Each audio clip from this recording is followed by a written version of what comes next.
প্রিয় শিক্ষার্থী, আশা করি সবাই ভালো আছো। আমিও ভালো আছি। গত ক্লাসে তোমাদের অক্টালের যোগ শিখাইছি। আজকে শেখাবো হচ্ছে অক্টালের বিয়োগ, অর্থাৎ যোগটা পারলেও বিয়োগটা পারা যায়। একটু ডিফারেন্স আছে, একটু মনোযোগ দিয়ে দেখলে হয়ে যাবে আমাদের। একটু খেয়াল করো, এই অঙ্কটা আছে আমাদের কত 177, নিচে কত 1। এটাকে আমরা আগে যোগ করে নেব, কারণ যোগটা দেখলে বিয়োগটা খুব সহজ হবে। এটাকে আমরা অক্টালের যোগ করে দেখাচ্ছি, একটু খেয়াল করে দেখো।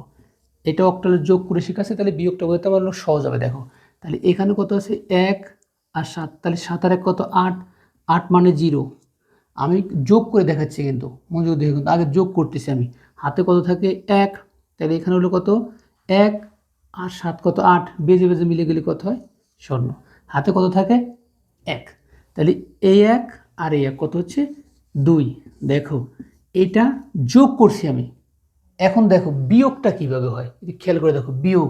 তাহলে বিয়োগটা হচ্ছে, একটু খেয়াল করে দেখো, আমি বিয়োগ করে দেখাচ্ছি। এই সংখ্যাটার মনে করো আমি বিয়োগ করে দেখাচ্ছি। বিয়োগ অক্টালে বিয়োগ হবে, একটু খেয়াল করে দেখো। এখানে 1, তাহলে এটা কত, এটা হচ্ছে 8, এটা কত 8, কারণ 0 মানে কত, 0 মানে হচ্ছে 8। খেয়াল করে দেখো, তাহলে 1 আসছে কত হলে 8 হয়। 7 করে আসে, হাতে কত থাকে 1, তাহলে এখানে 1 নিয়ে এলাম। তাহলে 1 যদি আনি এখানে, তাহলে 1, এটা কত, তাহলে এইটা হচ্ছে 8। তাহলে 1 আসছে কত হলে 8 হয়। 7 করে আসে, হাতে কত থাকে 1, এখানে যদি 1 নেই, এটা কত হয় 2, তাহলে অ্যান্সার কত হয়, এইখানে আসে 1।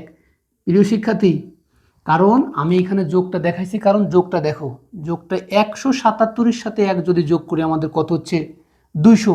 এখন আমার প্রশ্ন হচ্ছে হলো যদি 200 হয়, তাহলে এখন এই 200-র সাথে যদি আমি 1 মাইনাস করি, মাইনাস করে শিখাচ্ছি, তাহলে আমার অবশ্যই 177 হবে অ্যান্সার। এই জন্য আমি এখানে 1 মাইনাস করে দেখাচ্ছি, যাতে এই অঙ্কটার সাথে এই অঙ্কটার মিল আছে, কারণ যাতে তুমি সহজে বুঝতে পারো। তাহলে এখানে 1 আছে কত হইলে 8 হয়, 7 করে 7 থাকে 1, 1 আছে কত হলে 8 হয়, 7 করে 7 কত থাকে 1, 1 আছে কত হলে 2 হয়। তাহলে আমাদের অ্যান্সার হচ্ছে কত, মাইনাসে 177। কারণ এখানে একটা জিনিস তোমার বুঝতে হবে যে এই শূন্য মানে হচ্ছে 8, এই শূন্য মানে হচ্ছে 8। একটু মনোযোগ দিয়ে খেয়াল করতে হবে, তাহলে অঙ্কটা বুঝতে পারবা। আশা করি অঙ্কটি বুঝতে পেরেছে। সবাইকে ধন্যবাদ।